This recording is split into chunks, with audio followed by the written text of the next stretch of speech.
Welcome back to Troubleshooting Python Machine Learning. We're just starting a new section today. In this section, we're going to focus on visualization. So we're going to solve prediction visualization issues with matplotlib in Python. In this section, we're going to take a look at 4 different problems. Number 1, how do we visualize outputs over 2 dimensions using NumPy's meshgrid function? Number 2, drawing out a decision tree trained in Scikit-learn. Number 3, clarifying your histogram by labeling the details of each bin in your histogram. Number 4, centralizing your color legend when you have multiple subplots. In this video, the topic is visualizing outputs over 2 dimensions using NumPy's meshgrid. In this video, we're going to take a look at Number 1, how do we manually create a plottable service over 2 dimensions? Number 2, how do we use meshgrid to do the same thing? Number 3, how do we use the meshgrid function to plot a 2D function over a surface? Let's dive right into it. So we're back in our Jupyter notebook.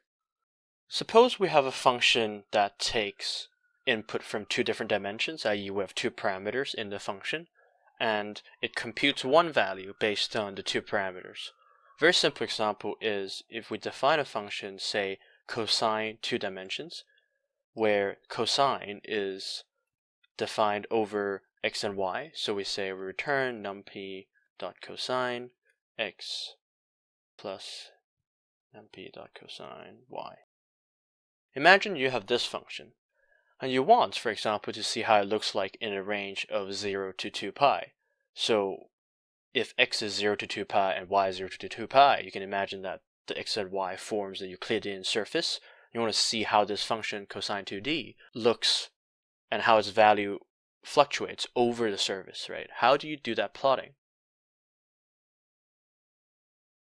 So before we dig into it, we need to first understand what meshgrid does. The purpose of meshgrid is to create a rectangular grid out of an array of x values and an array of y values.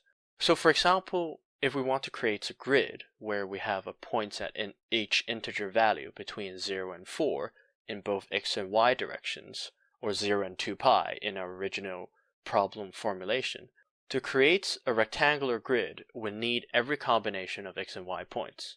So this is quite abstract, but let's assume that we're creating a grid between where the x and y varies between 0 to 4. So x is 0 to 4, and then y, again, 0 to 4. So the way that you're going to do this, if you want to create an x and y array for this point, so we can do this. We can do, say, x at the point 0, 0, x is 0, and then x at the point of 0, 1. You can see that x is still 0, although y is 1, but then we don't need to care because the array x defines the x component of each point on the square.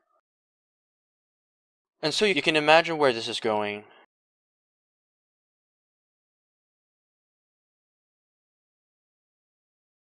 And so on, right? And then you have y again, so y of 0, 0 is 0 as well, fairly standard. But then y of 0, 1 is 1 because the y component of the 0, 1 point is 1, whereas the x component of the 0, 1 point is 0, etc.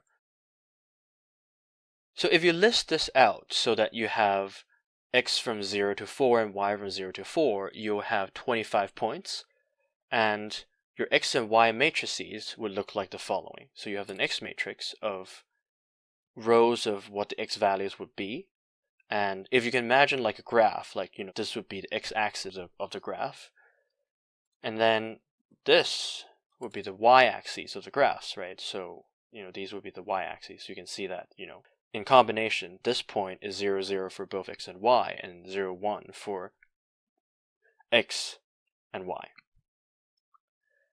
So obviously this is quite difficult to do, especially if you don't have round numbers, right? So imagine in our original problem, we have a cosine 2D function where we want to plot over 0 to 2 pi. How do you actually manually do this? This is very difficult. So the reason why we need an x and y variable like this is when we try to plot functions over a surface, we can do the following.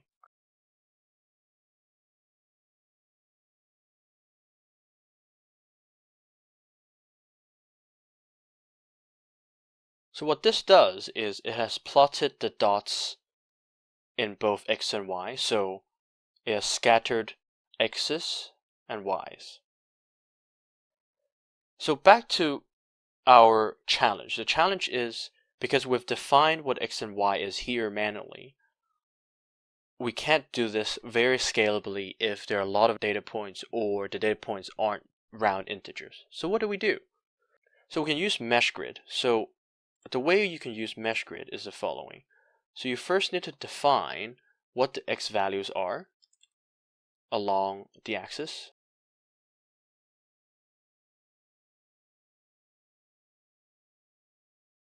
And you also need to define y values are along the axis.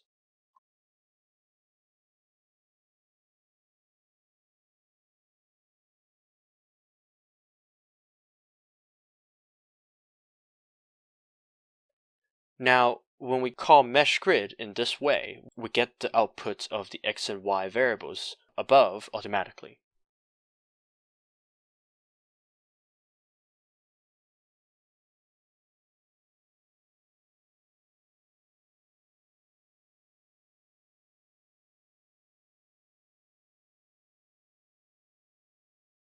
Like so. As you can see, we didn't need to define manually what the x's and the y's of the 25 points mean, and NP mesh grid has computed the 25 points for us.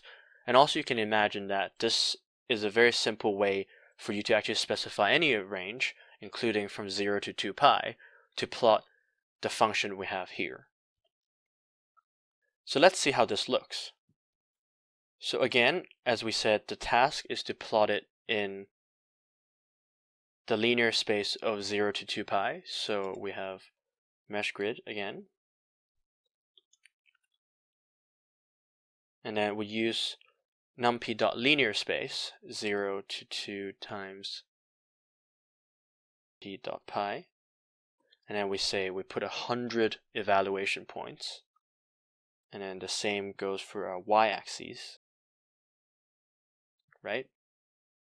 The thing to do is, after you have a matrix of these points, you then want to calculate for each point, i.e. for example here, the point 3, 0, what does your two-dimension function give you? So we have zz, which is the value of the two-dimension function.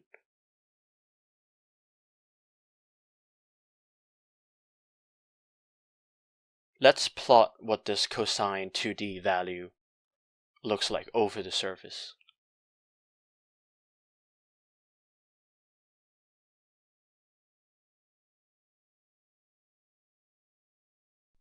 So as you can see here, it has plotted a color map of the intensity of the values of the function cosine 2D over a surface from 0 to 2 pi.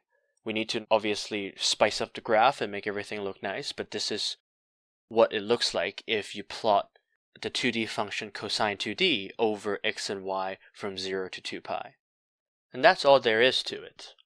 Let's recap what we have just learned. We've learned to manually create a plottable surface over two dimensions, where you create one set of points with only the x component and the other set of points with only the y component. And then we learned how to use the numpy function mesh grid to do the same thing in a more scalable and automatic way.